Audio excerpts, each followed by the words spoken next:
It was really funny, and we forgot to hit record, and you completely fucking missed it. That's because we're stupid. Extreme close-up! Welcome to Stupid Movies, where we watch them so you don't have to. That is right, and this week we're dipping into our favorite new movies and indie low-budget movies. This week we watched Darkness Waits, 2020, not rated. It was way too long. An hour and 40 minutes long. This is directed by Libby McDermott. Libby McDermott starred Mel Heflin, Conrad Brooks, Scott Schiaffo. What? Schiaffo. There's some class in school that we're going to take. Film class? Film class is what it was, yeah. And we have to do something, and we go to these haunted woods, apparently, where there was somebody that died. And things don't go as planned. Things happen.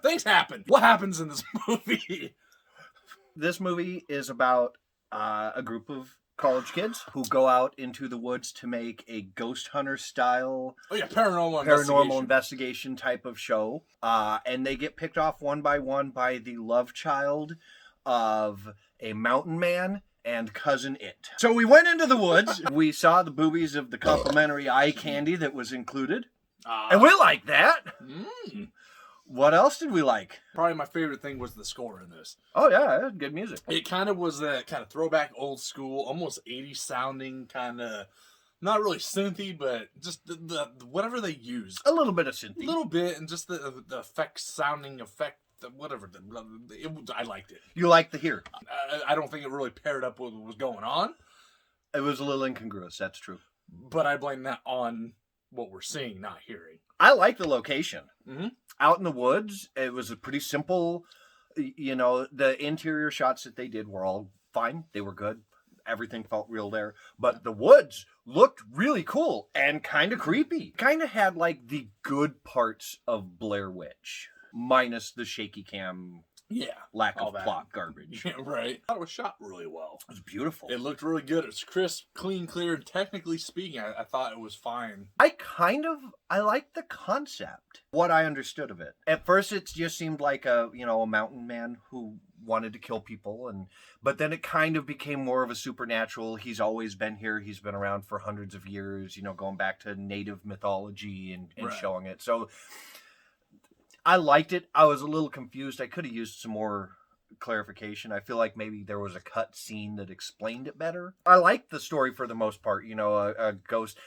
I dig that because I dig ghost hunter type shows. Right. And they're stupid as fuck, but I love them.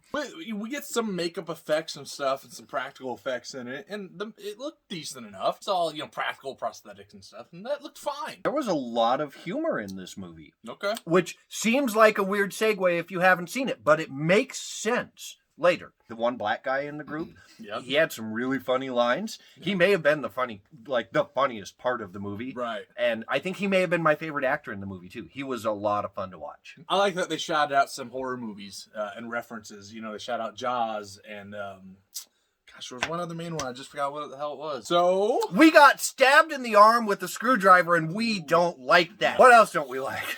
I didn't like the story very much. I don't know. I didn't really know what all was happening. There's things happen, and it seemed like it was off screen, and I was like, what is going on here? Where'd this person go? Did I miss something? There was a lot that I didn't understand. I don't need a movie to hold my hand and walk me through the whole thing, but it felt like there was parts of the story that were missing. If there had just been a little bit more explanation, we could have picked up on the whole story. To me, it just lacked like any excitement or there wasn't a lot of entertainment value in there for me. It needed more. Yeah, exactly. Yeah, it needed more. First of all, I say it needed more. It needed to be shorter. Because an hour and 40 minutes for this was too much. While I appreciate all of the subtle things that went into the sheriff and everything, they could have cut most of that. So many scenes kind of drag on far too long. A lot of yappy. Blah, blah, blah, blah, blah, blah, blah. But the movie as a whole needed more. It needed right. more gore, needed more kills, needed more explanation, needed more nudity. There's one thing it needed less of, though. Off-screen shite! Because most of the gore and kills felt like they were off-screen to me. You heard it, folks. If you're going to take a shit in a movie, Rob wants to see it, whole and all. It needed more of it on screen. Right. Part of it, I think, might have been budget. It's expensive to film kills. True. And one of the off-screen kills I actually thought was good. The pacing as a whole was just inconsistent, choppy, and just too much not going on, and then, too much wasted time. Too much. Trim that bad boy up. I wasn't a big fan of the characters in general. I mean, a few of them were okay. Yeah. They kind of annoyed me. Well, let's bring this shit together. Okay. I liked it. I liked it more than you, I think. It was fine. It wasn't great. It wasn't bad. There was some fun here. It was fine for what it was, This is just, it's middle of the road. It's not great. It's not horrible. I'm going to bump it up a little bit, I think, because I had some fun with it. And I liked the concept. I would have liked to have seen it explored a little bit better, so to speak. So I'm going to give it a 5 out of 8. It was fine. It wasn't bad. If you have seen 99 Killer in the Woods movies and you need one more to get you to 100, watch this one. At its best, it's average, middle of the road at best. There's some stuff I like the artwork. I didn't mention that. Oh yeah, it was cool. I like that. I like the setting, the locations. I love the score. I like that it's a Killer in the Woods movie. But I couldn't really get engaged. I wasn't that entertained. Some of the gore was fine that we saw. I wish there would have been more of it. It's just too slow, not enough happening. And I feel like it had potential to be something fun. Trim that thing down, add a little more to pack more of a punch, and it would have been a lot more fun. I'm going to go a little under average, middle of the road, because, because I want to. So I'm going to give it a 3 out of 8. Which means we average out to a 4 out of 8, which is a perfectly average score for this movie. There you go. So I would say watch at your own risk. Yeah. It's not the worst thing. It's not the greatest thing.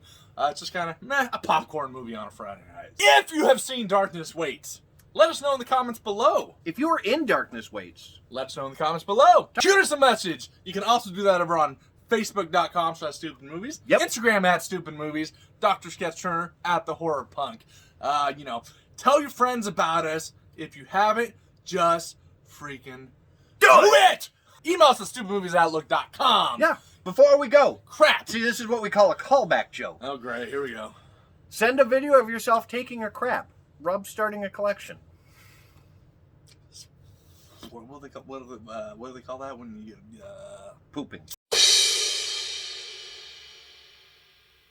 Those two plots felt like they hardly touched each other. Yeah, it was like two guys in a porn scene where they come this close to tip touching. Oh my god, but they don't. That is exactly the analogy I was going to use. Was it really? Yes. Thank you, beer. It's like the peens just kind of glanced across, but didn't really ever touch. Okay, they just get the air touch. Yeah. Yee.